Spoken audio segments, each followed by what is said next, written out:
How about we go to Jovan? Go ahead, Jovan.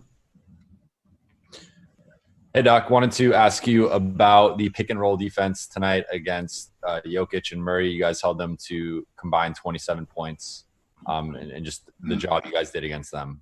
Yeah, I thought we cluttered it up a little bit.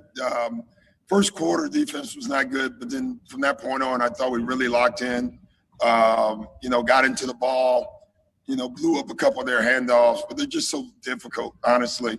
We'll take the effort tonight for sure. You're next. Go ahead. Hey, Doc. This is being your first postseason with Kawhi. What do you see in him? I mean, he's like, I think today he joined Michael Jordan as having, since the merger, the only guys to score at least 29 points in their first 7 playoff games of a postseason. Just efficient. He puts the work in, though. There's very few guys that'll outwork him. So he puts it in. And so when the game starts, he can withdraw, and so he does put a lot of work in. But he's very efficient. I've been very impressed with how he can get it through your offense, He's been great for us. Dan Wilkie, you're next. Go ahead. Hey, Doc, it must be nice to answer questions about Kawhi and Michael Jordan and not spend $50,000. Yeah. Very, very well said.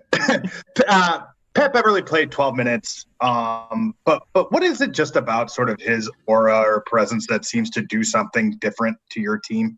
It gives us energy. We're not a particularly loud team on the floor defensively.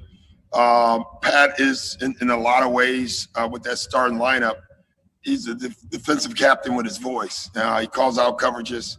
He holds everybody responsible.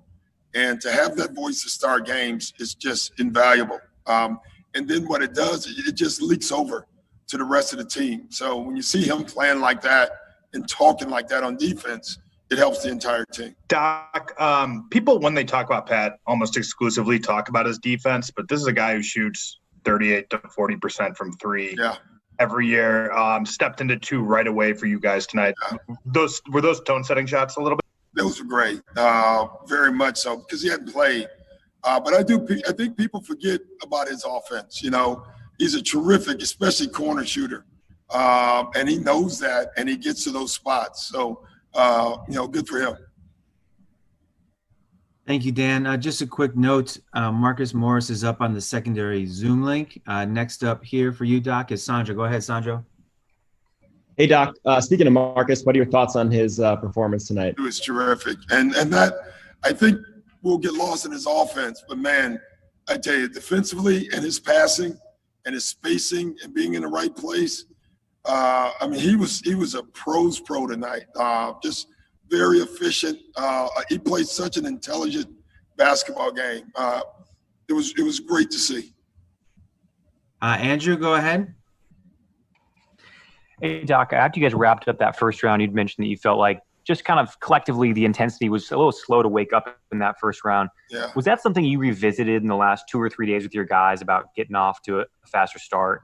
Well, just getting off to a playoff start, Andrew, like you're in the playoffs. And, I didn't think we joined it until like game 4. But now we're here and we're playing well. We're playing hard. That's what I saw tonight. We're going to make mistakes, but when you play hard, you can cover up for them. And I thought we did that tonight. Shane Young, go ahead. You're next. Hey, Doc. Just wondering, what do you think of Montrez's stretch in that second half there? And do you think this is a matchup tailor-made for him to really get going? I don't know if any matchup is tailor-made for anyone. But, listen, Trezz was gone for 30 days, right? And so he's still just starting to round in, and you can finally see it coming. And so to get him in now, the playoffs, will be huge for us moving forward. Last one, we're going to go to Mark Medina. Go ahead, Mark. You mentioned about playing hard. What helps spark that when you look at that, not just tonight? I think there's just a different intensity to the playoffs because you're going to play the same team. They're overly prepared for you. And so the little things stand out. One mistake will cost you a basket. One mistake will cost a turnover. You run it right. you'll get a basket or a shot. And if you don't execute, it's going to hurt you. And part of that is intensity and focus. And, you have to have that on every single play. And I don't think we understood that early on. I think we do now. Great. Thank you, Doc. Thanks, guys. Take care.